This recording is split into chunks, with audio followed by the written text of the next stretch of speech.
Close to Famous Chapter 4. "Who did this to you?" The nurse at the health clinic put an ice pack on Mama's black and blue eye and gave her some yellow pills. "Doesn't matter," Mama said. "I'd say it matters. I figured if I told about Huck, I'd get in trouble. Mama wasn't usually like this. She was a fighter." The nurse took the ice pack off. "We've got laws about this in West Virginia." "Didn't happen in West Virginia," Mama mumbled. "I need to take a photograph of your eye, Mrs. McPhee." "No, I'll just be on my... That's how we do it here." The nurse got a camera out of her desk. "You probably don't want me smiling." The nurse clicked off a shot and put a bandage on the cut part around Mama's eye. "There's a social worker here if you need to..." Mama shook her head. "We'll be on our way." "If you change your mind..." Mama shook her head again. "You come back in 10 days, Mrs. McPhee, and I'll check it out."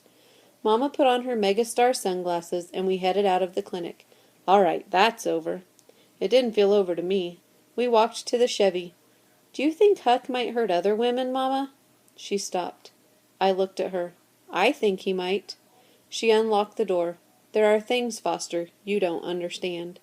I understood that the least little thing could set him off. "Foster, you stop looking at me like that." "Like what, Huck?" "Like I don't know, but you stop it."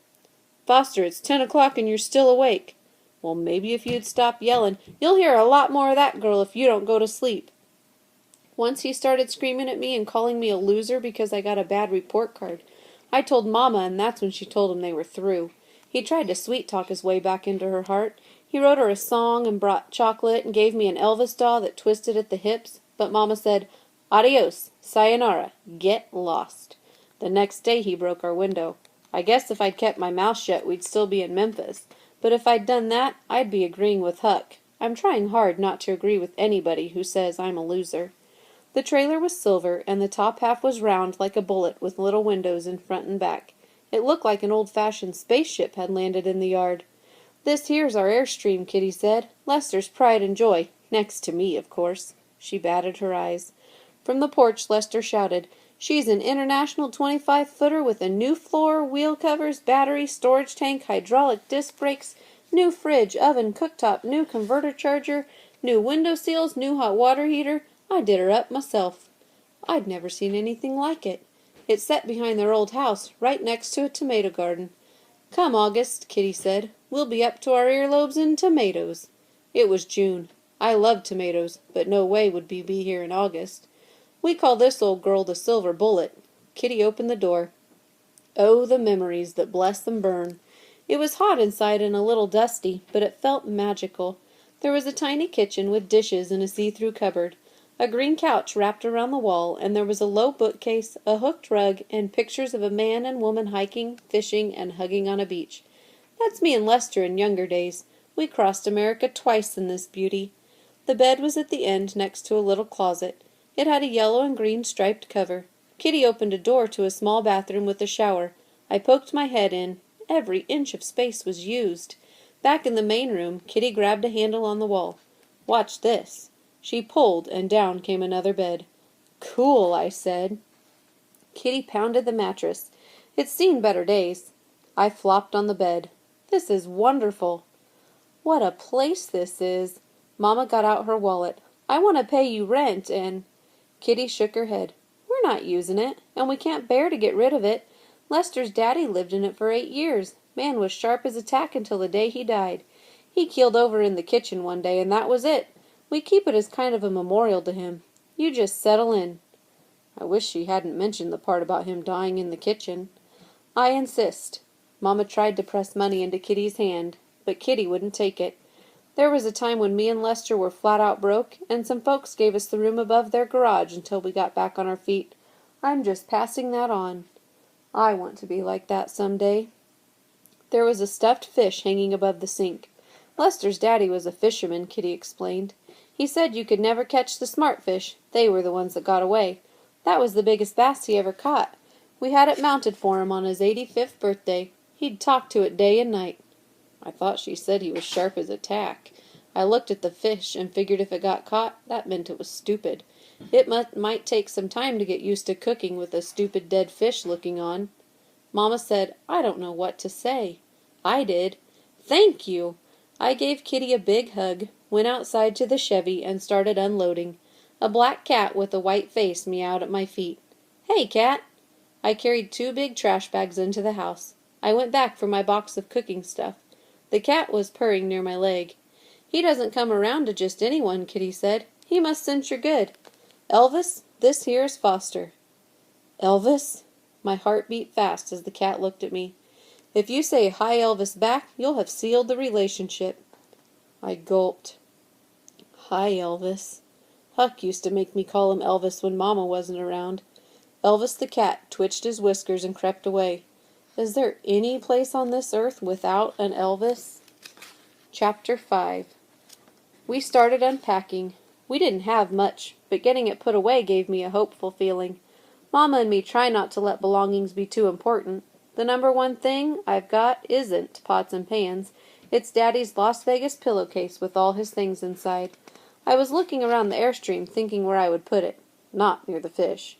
Mama looked around too. I can drape a pretty sheet near the bed, and you can pull it down when you're sleeping. We can do this place up just like home. I was going through the big box where I'd put Daddy's pillowcase.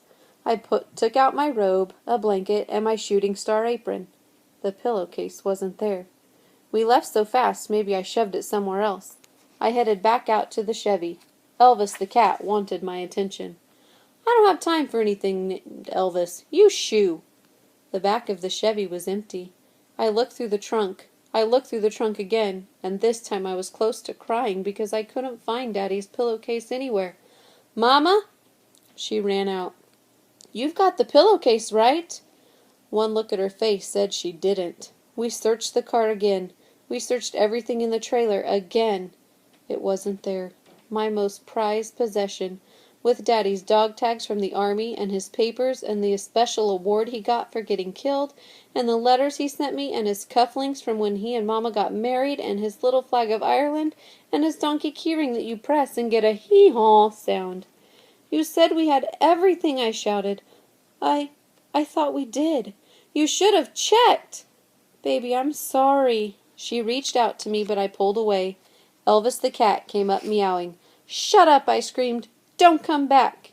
The stupid cat ran off. I tucked my knees to my chest and cried like Daddy had died again. I was in the car with Mama. We were driving into town to pick up some food. My eyes had stopped crying, but my heart hadn't. "I know you miss your Daddy." I looked out the window. We kept our old answering machine with his voice saying, "You've reached Kevin, Reka, and Foster. We're out doing something fun, so leave a number and we'll call you back." I'd played that over and over until it broke. Now I can't remember the sound of his voice. I used to sleep in his army shirt. I took excellent care of it. I'd wash it good and hang it outside to dry, until a skunk came along and used it for target practice. Everything I had that he'd touched got taken. Mama drove by the Church of God, for sale. I couldn't imagine why anyone would want to buy that place. She turned into the lot for a little grocery. The sign out front had one easy word: food. This place didn't look like much. Mama adjusted her sunglasses. This should be an adventure. I'd had enough adventures for one day. We got out of the Chevy and walked inside. "It ain't over till it's over," a tall woman said that to the man behind the counter. "That's for sure, Percy," the man said. "We're not giving up without a fight." "You're a fighter, Percy." The man nodded to us. "Mr. Frank Fish hasn't seen anything yet." The man smiled. "I think he knows that." "Church of God for sale," she snarled. "It's a disgrace."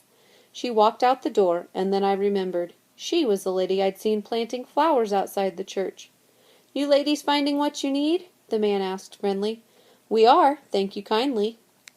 It was good I came along, because Mama would buy hamburger helper and canned chili if I wasn't there to watch her. I'd started cooking partly out of self-defense. I found some cheese, a ham steak, ground beef, eggs, milk, butter, chocolate chips, juice, canned tomatoes, paste, and instant chocolate pudding, the secret ingredient for my soon-to-be-famous butterscotch muffins. We headed to the counter. "New to town?" the man asked. I checked my watch.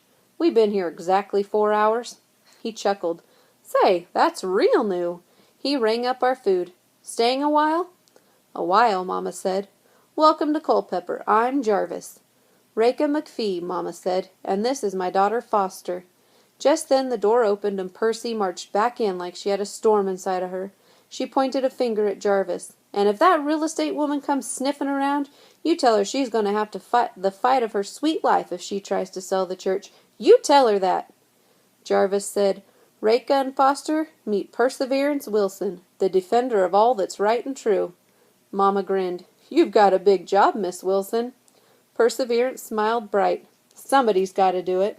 Her smile took over most of her face. I waved high. I'd never met a defender of all that's right and true before. She sounded like a superhero. She didn't look like one. She was wearing a long orange crinkly skirt, a yellow blouse, and big hoop earrings. She was tall, with short hair curled tight around her head. Her skin was darker than Mama's. "Rate Gun Foster are new to town," Jarvis said. She looked at Mama's eye bandage. Mama was wearing her Megastar sunglasses, but you could still see the gauze.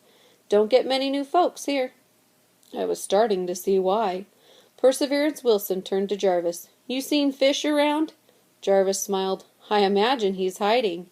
When you see him, tell him I'm going to impart a depth of misery to his very soul, and I'll be singing a song of joy when I do it." "I'd rather you told him that."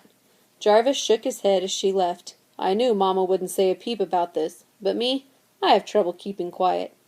"She seems upset," I began. "You don't know the half of it."